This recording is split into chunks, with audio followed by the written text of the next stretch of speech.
we look for established, call it stabilized, like 50, 60, 70% occupied facilities. So in doing that, when we're buying the facility, we're inheriting the licensing.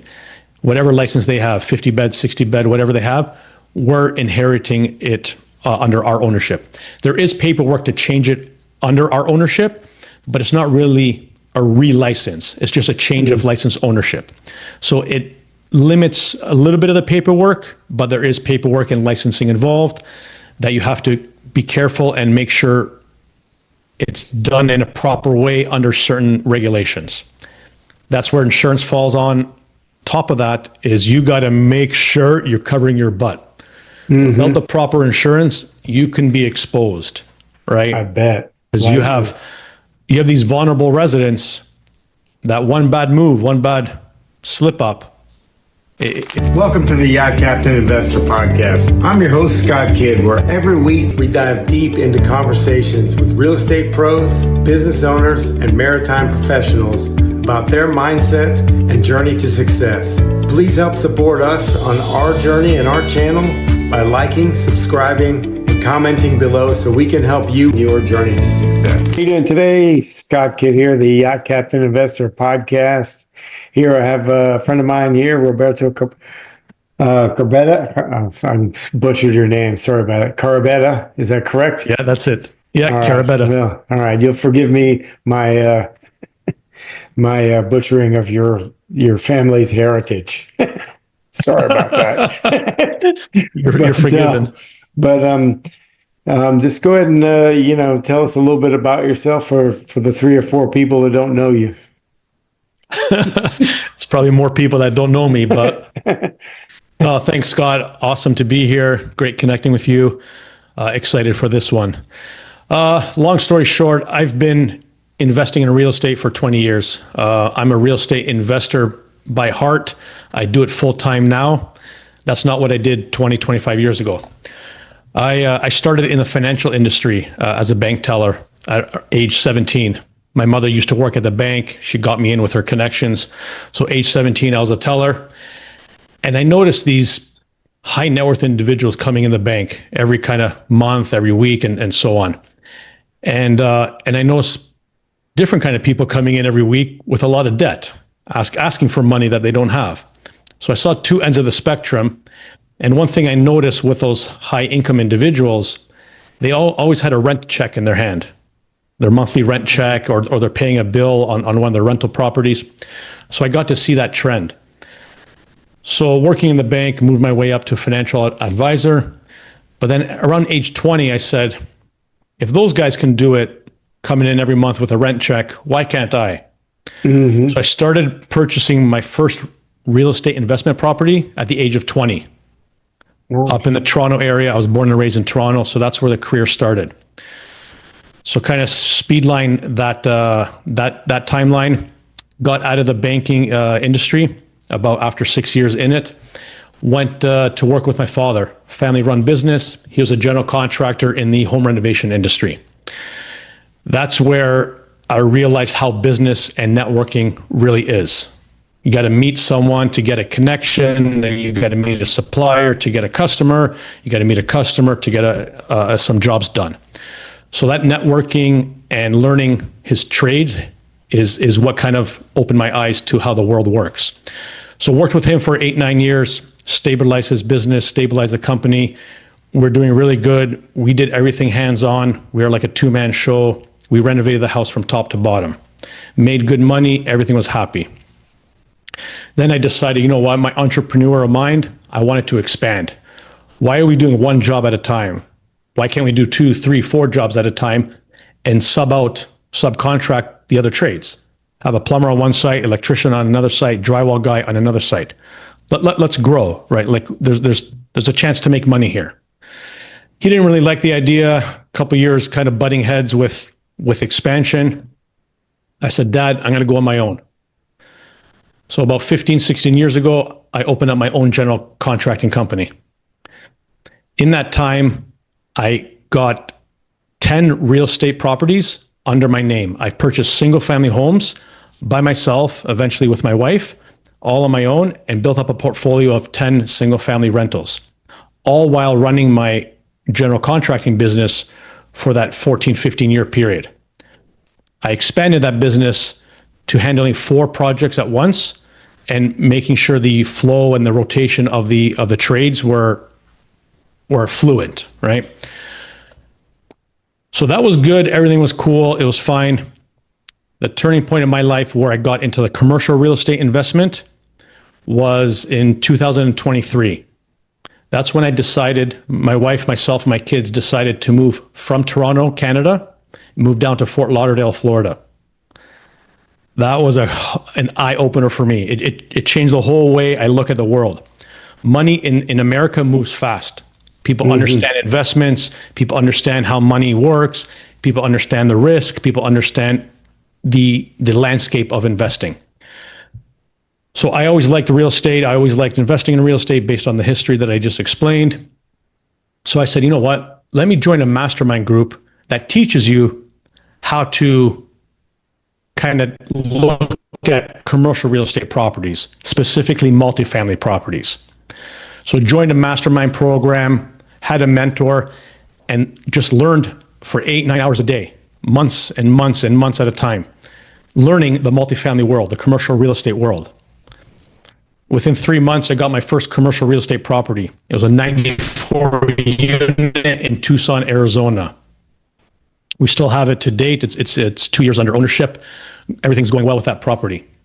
But that's what opened my kind of resume to get connected with other operators that are a little bit more experienced and now start partnering with them. So in partnering with them, we tackled a 41 unit, a 200 unit. So now we're starting to tackle different properties. One was in North Carolina, one was in Texas. And then about 18, 20 months ago, I got into the senior living world. How? Because I had no idea what senior living was. The elderly people sit there and they get taken care of. I didn't know it was an investment opportunity. So one day an email came across my desk from one of my partners in the multifamily world. He says, hey, take a look at this. It's a senior living deal. I opened the underwriting. I looked at the returns. I'm like, damn, this is crazy returns. It was like a 3.5 multiple return on your investment in 5 years. I'm like, this doesn't make sense because in the multifamily world, you're getting like 2.2x your returns, right? If you're lucky. Well, these days, if you're lucky. Yeah. This was 2 years ago. So these days is a little bit different market. But if you're lucky, you're getting that 2x multiple. But this one had a 3.5x. So I'm like, I don't believe you, man. I'm gonna do my research and do my underwriting on my own. Mm-hmm. At that point, I wasn't really an underwriter. I knew how to analyze and read underwriting, but I wasn't a full-time underwriter. So I took weeks to analyze this underwriting and poke holes in it. That led me to doing my own research on the assisted living sector because I have to know what I'm inputting in the underwriting model. And that showed me that this model really is true and it works. I couldn't poke holes. I got that 3.5x multiple down to like a 3.3, which doesn't move the needle that much. So after that, all my knowledge I gained, I'm like, partner, I'm all in on this sector. The demand that's coming up from that baby boomers, the lack of supply on the other end, no one's developing, right? Because the costs are too high right now. So that basic economic equation, I think it's a great investment opportunity, at least to look at and analyze and see if it's worth it. But I'm all in. So ever since that first deal I got, it was a 56 unit in just outside of Savannah, Georgia. We've been tackling 4 other facilities that we've closed in the past year and a half. And right now I have 4 other senior living facilities under contract in the Central Florida area. So I'm extremely bullish on this market, on this sector. Yeah, it's a very, very stout market, but keep in mind for the multifamily people out there that you definitely want to do your due diligence, and the learning curve is pretty steep because it's a completely different clientele, completely different business model. Sometimes you're probably dealing with Medicare, Medicaid, certain types of other estates and stuff. And usually though, people come in and they don't generally leave, right? They stay till probably they, for lack of a better word, they die or expire or what have you. Yeah, I have a few friends of mine that are into it, and they've done like yourself. They've done their due diligence, and they've gone into it because you really need a specific operator for those, because you need to protect yourself legally. You need certain licensed people, and then to certify the business. I know through the Board of Health and everything else, doesn't it need to be? That has to be all secure. There's probably several different agencies you have to comply with. Explain a little bit about that, like as far as compliance, which sets of agencies do you have to have licensing with? Yeah, and Scott, to your point, I completely agree with you. It is a little bit more of a risky investment compared to the multifamily investment, because you have two components with senior living. You have the real estate side of things, that the appreciation and the real estate cycle of that facility, of that building, and you have the operational side. So now you're running a legitimate business with staffing and elderly residents. You're running a business within a real estate facility. So you have two components, right? And both components are weighing your risks at a different tolerance, but it kind of compounds the risk versus the multifamily landscape. So yes, the operator to me is a single most important part of my decision making. I will never go into a market if I don't know an operator first. So my Florida properties that I have under contract, I've been talking with this operator for about 14, 15 months beforehand. So I had to build a relationship with them to make sure they're the right ones for me, my partners, and the investors. Like I said, I would never enter a market without knowing an operator and an established operator. So that's a key component to my kind of buy box criteria. To your point with the licensing, we look for established, call it stabilized, like 50, 60, 70% occupied facilities. So in doing that, when we're buying the facility, we're inheriting the licensing. Whatever license they have, 50 bed, 60 bed, whatever they have, we're inheriting it under our ownership. There is paperwork to change it under our ownership, but it's not really a relicense. It's just a change of license ownership. So it limits a little bit of the paperwork, but there is paperwork and licensing involved that you have to be careful and make sure it's done in a proper way under certain regulations. That's where insurance falls on. Top of that is you got to make sure you're covering your butt. Without the proper insurance, you can be exposed, right? I bet. Because you have these vulnerable residents that one bad move, one bad slip up, it can cost you a lot. So that just weighs onto the risk appetite. But like the saying goes, no risk, no reward. Yeah, Right. I would imagine the insurance and the licensing board, they look for probably a certain amount of experience in the operator as well, and with the ownership. And you having a few of these already probably weighs into that. They take that into account, and probably the insurance probably weighs heavily on the operations and the operator, right? You got it, Scott. So even when we're looking for lending and we're looking for insurance quotes, the biggest question, especially these lenders ask, who's your operator? Show me his resume. Show me the business plan. What has he done in the past? I want to know the operator. Yeah, they care about the guarantors. Like I'm a guarantor. They care about the guarantors to a certain extent, but they know as well as I know the operator is the main piece of the puzzle. So Definitely. They chew up this operator, like, send me this paper, send me that document, send me this. What's your history? What's this? What's that? Yeah. They check the operator inside and out. So yeah, I would imagine. If they pass that test, it's another layer of comfort for me. Like I like the operator. Does a lender like the operator? Insurance guy likes the operator. I think we have a good chance, right? Because they go through like a big test.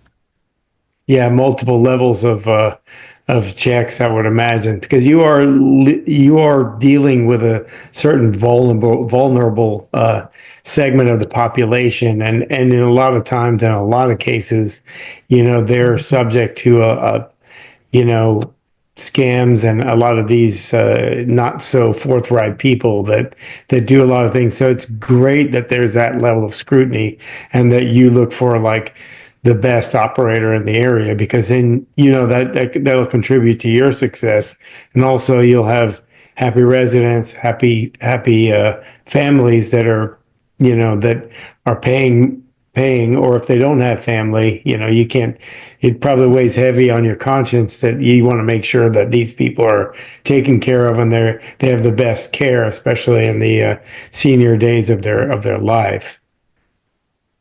Yeah, you can't be in this sector, like investing in the sector, if you don't have compassion, if you don't have a heart, right? I look at it as a win-win-win, like a triple win. It's a win for us, the syndicators and the kind of management company, the people that are putting this together. It's a win for us because we see opportunity. It's a win for our limited partners that are investing with us because they get really good returns. But it's also a more important win for the residents and their families because we want to give the best care possible. I'm personally not in it to get one facility, make my money, and sail off to the distance.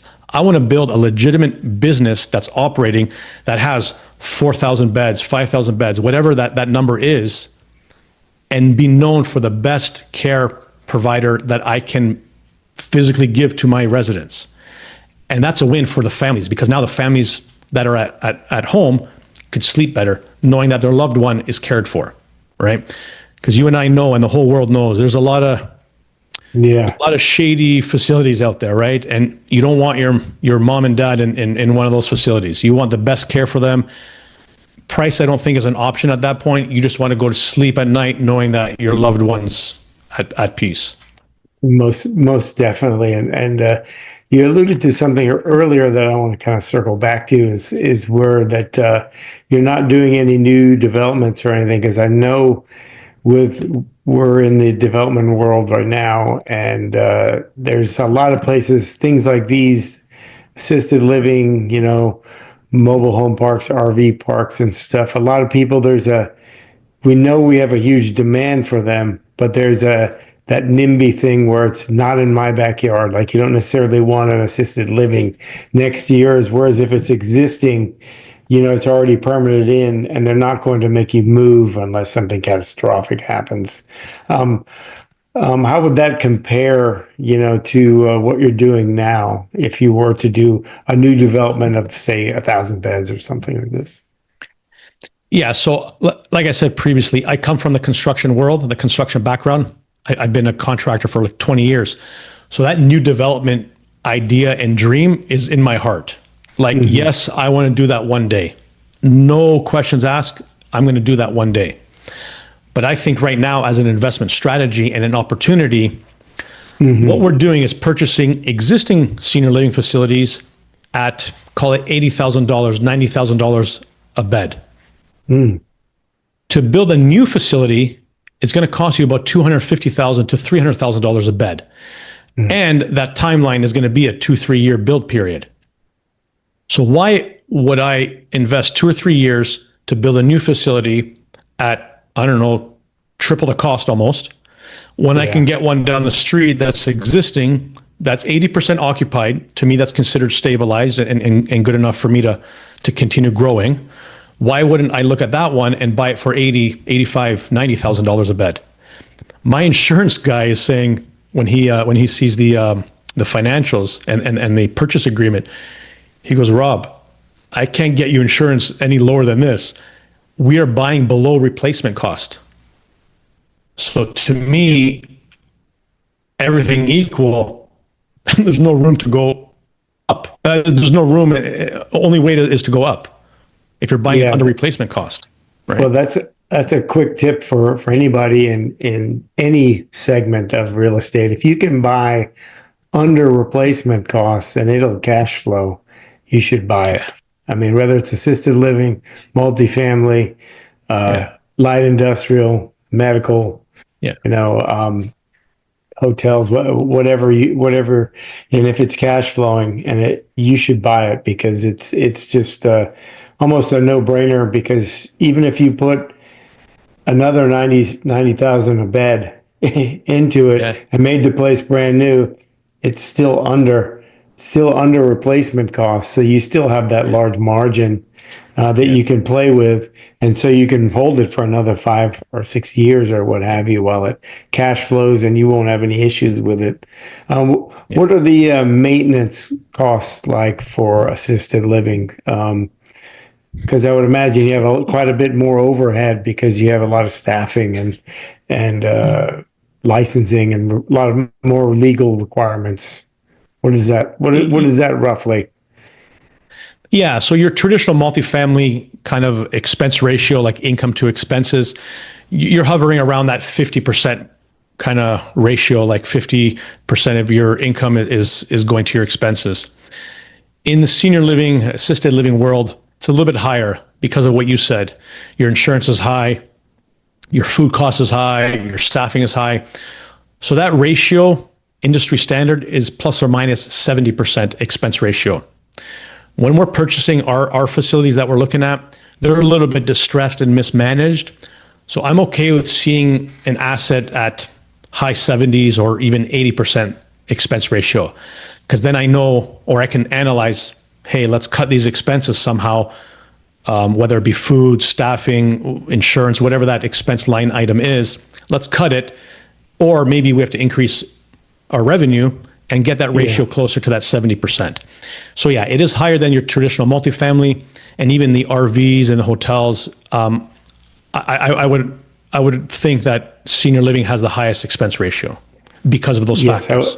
I would think so too. And I would say if you saw something just off the top of my head, if you were in the 80%, you would say there's quite a bit of fat and excess in there. Maybe you have higher labor costs or, food costs. There's a lot of things that are being wasted, or maybe you have some older equipment and things like that need to be replaced, so that you probably have a few more capital expenditures to where you can kind of offset that and depreciate it over a longer time. Because I imagine if you do a cost segregation, it's quite extensive with assisted living, and there's an added benefit there too, because you're going to get some larger deductions and stuff over time, not deductions, but larger, cost segregation costs and stuff. So you will get that and offer that to your investors as well, because with all those costs, that added 10%, I would imagine also with it being at 70%, the cost that you charge per bed and having the actual revenue per bed is much more than, say, an average multifamily. So the revenue that you're bringing in, you're taking 70% of a larger amount than, say, 50% of a smaller amount. So you're probably cash flowing quite a bit more relatively.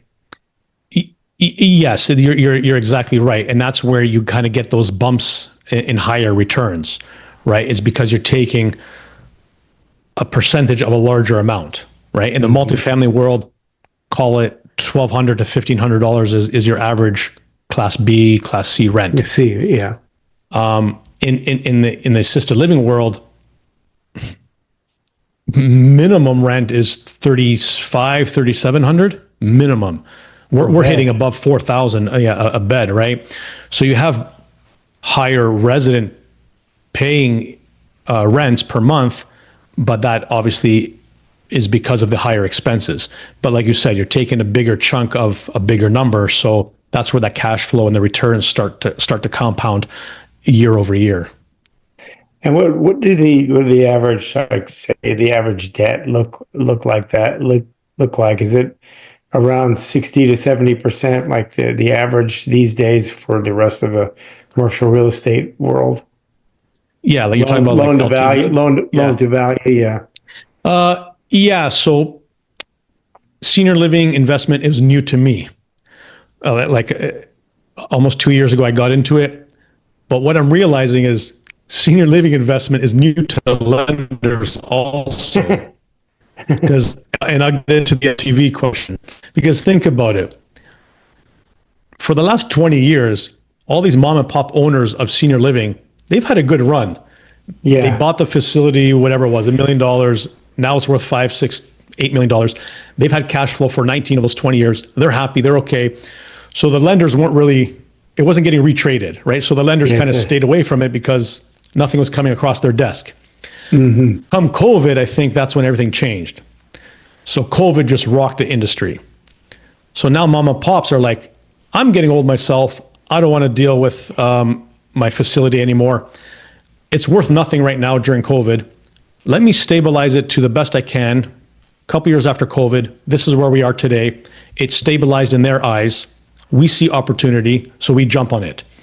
Now we go to the banks, say, hey, bank, I got this. Can you lend on it?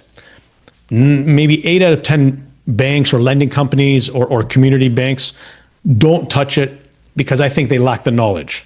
And then the ones that do, it varies on the spectrum. So we've been seeing 65% loan to value, and we've been seeing 80% loan to value.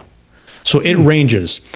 The average, I would say, we're getting 65, 70% loan to value, which is in line with a multifamily world now. But it's a lot harder to get debt on senior living because the lenders aren't educated. Yeah, there's not as many probably providers, I would imagine. No. It's a very niche class, and I would imagine with a lot of them, it probably opens you up to a lot more seller finance options to make the deals work, which is great for you because then, if you can negotiate the right terms or the right price, and if they do 100% financing, seller financing, if it solves a problem for them and or they do a partial where they still are getting some of that income or what have you, then it's a win-win because I'm seeing this a lot in a lot of other like light industrial and smaller commercial spaces, retail and stuff, because the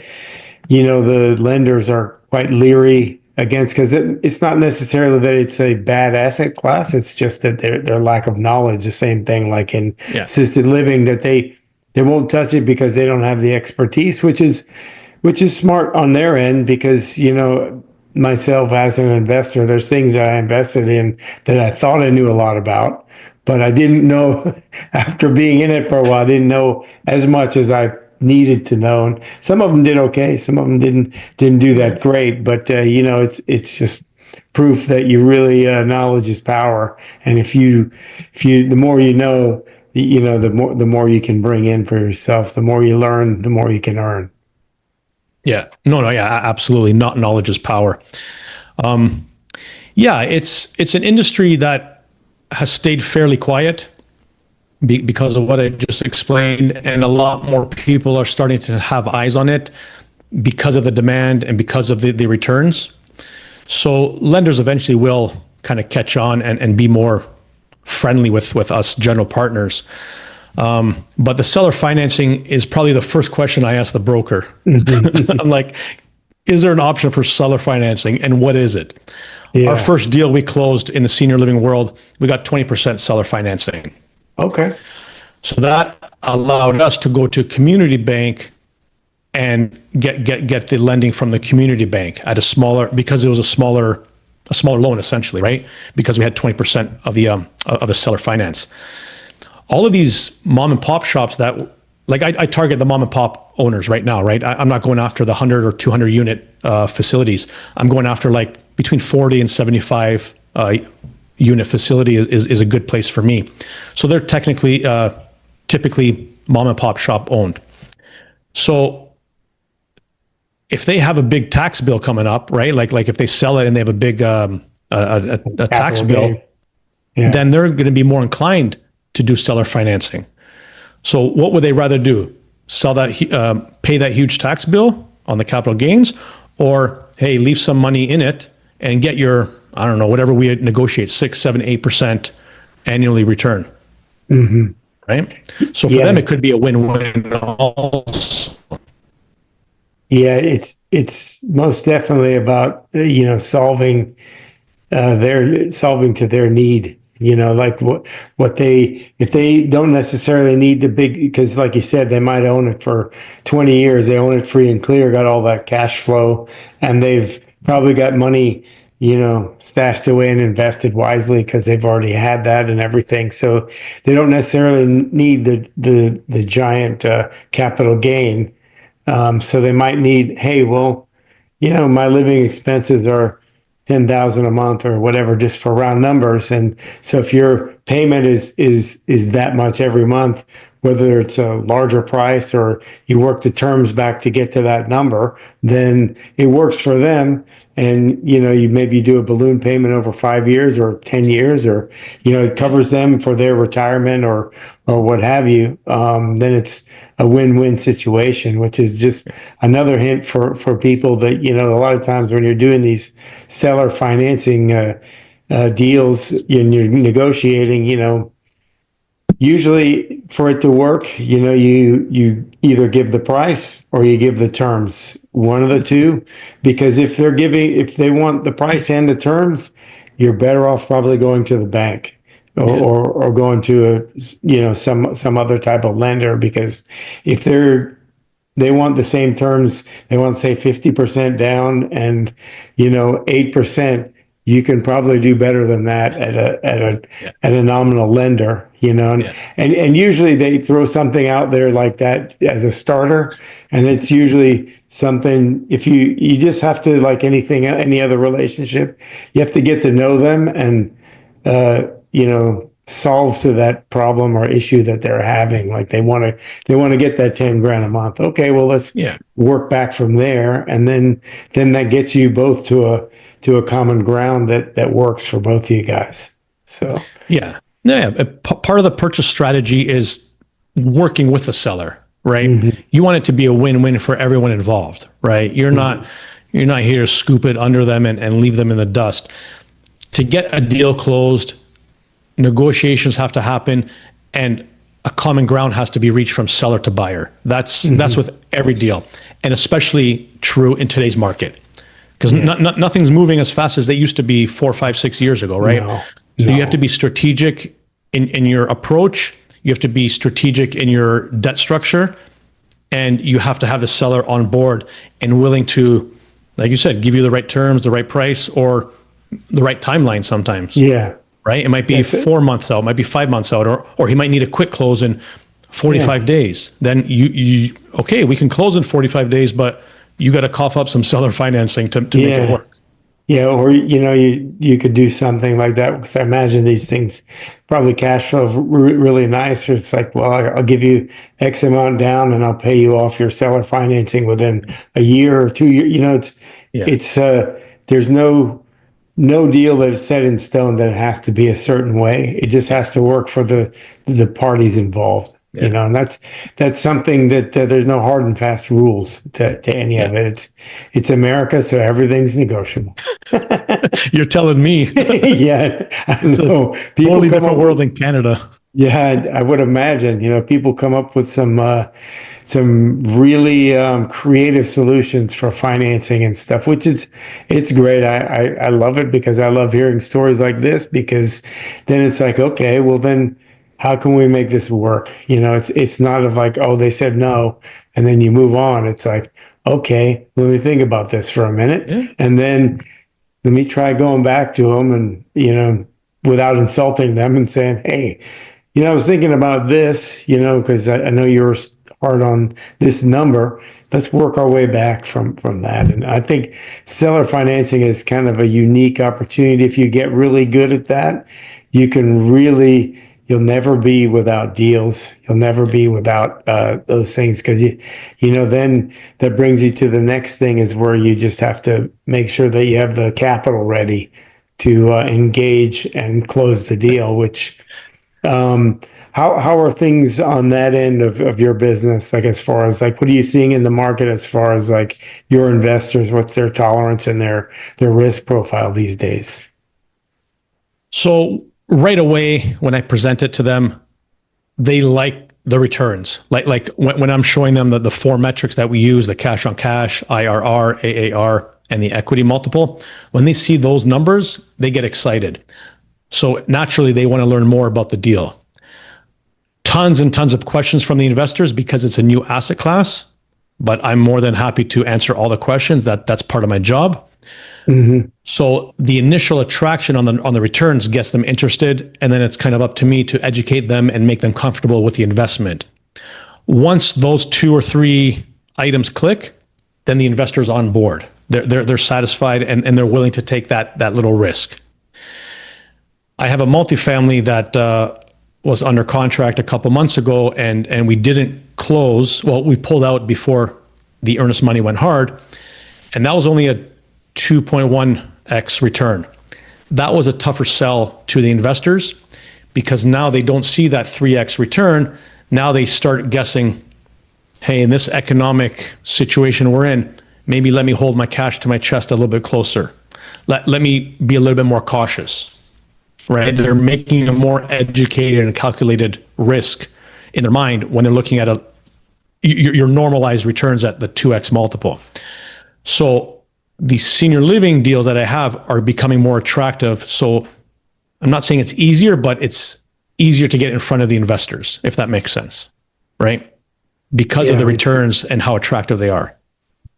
Yeah, I would think so, because they are quite attractive, and I would imagine, you're talking about long-term contracts for each bed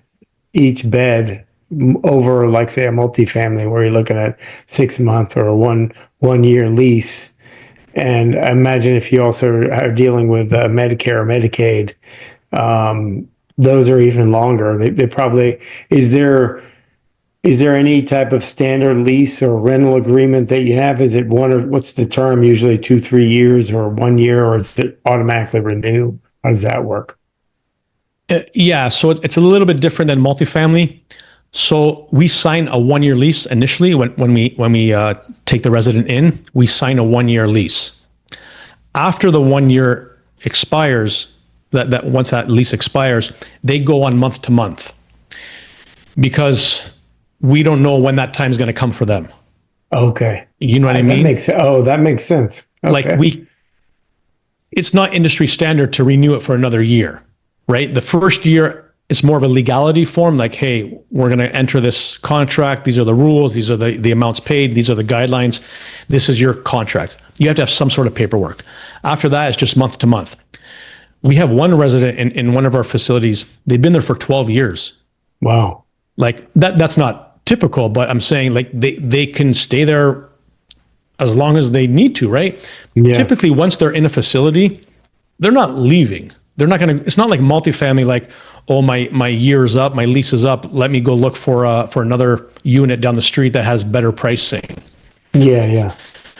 Once they're in a facility, whether it's mine, yours, or the other guys, they're not shopping around after 1 year, right? No. They don't need to move mom and dad back and forth every couple of years.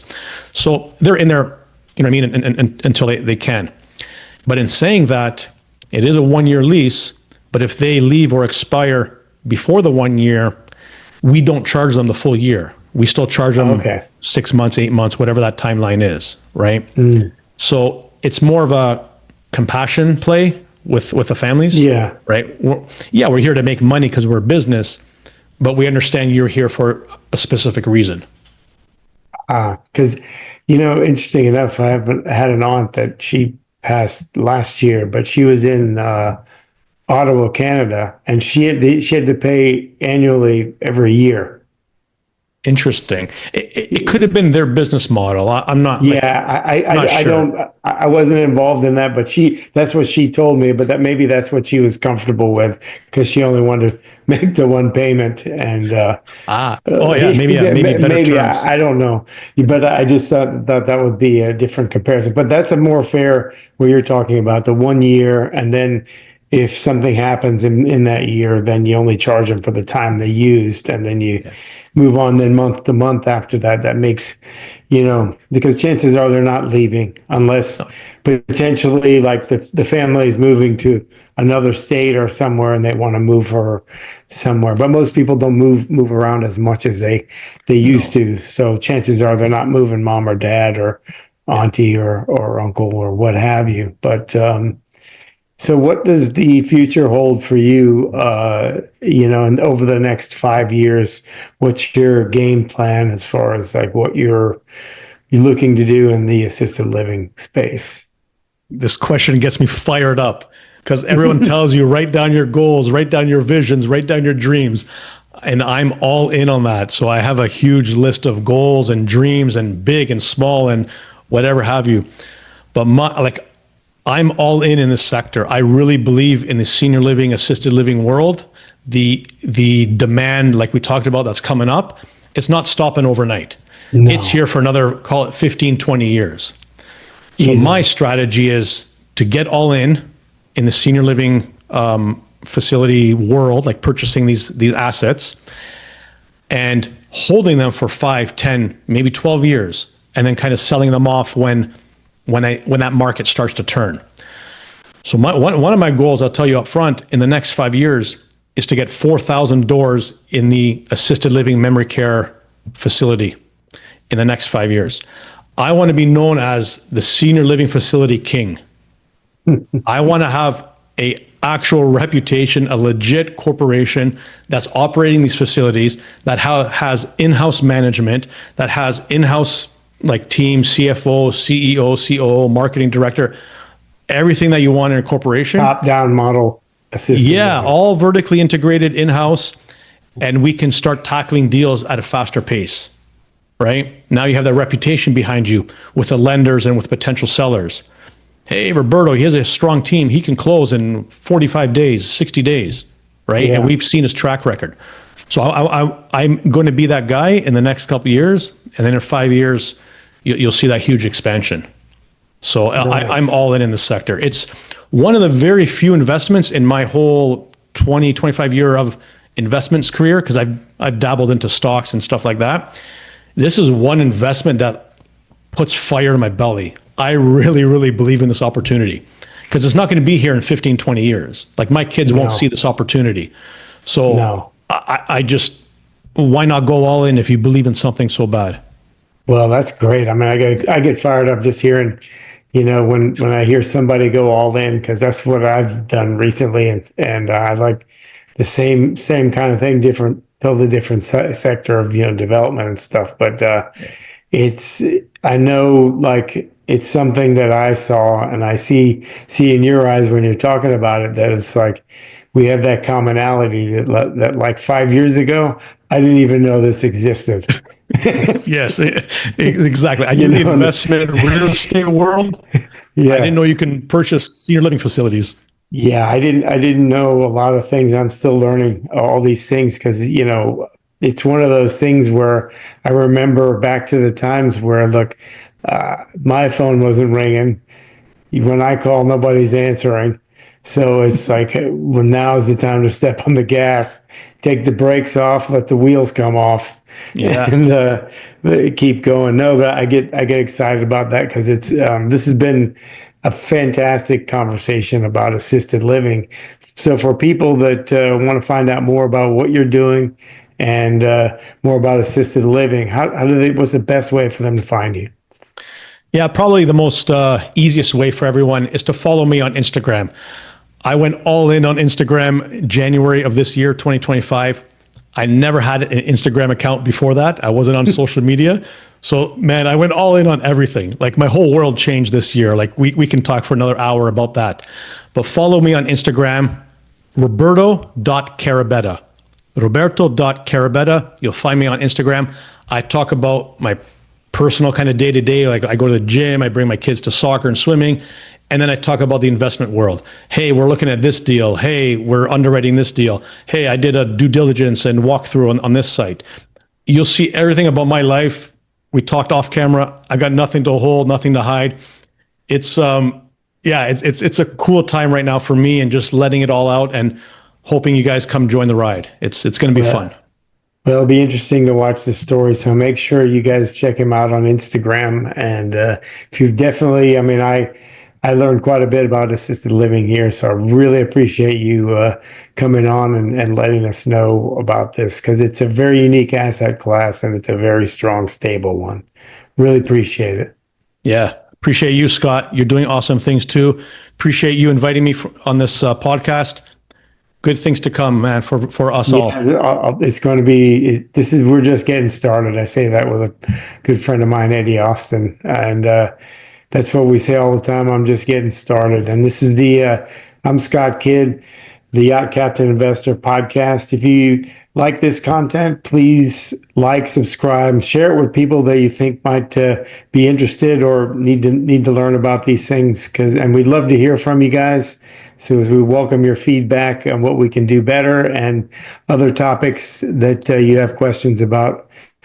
And this is a big reminder is that the Yacht Captain Investor Podcast is the best investment you can make is the investment in yourself. We'll see you guys next time. Thank you.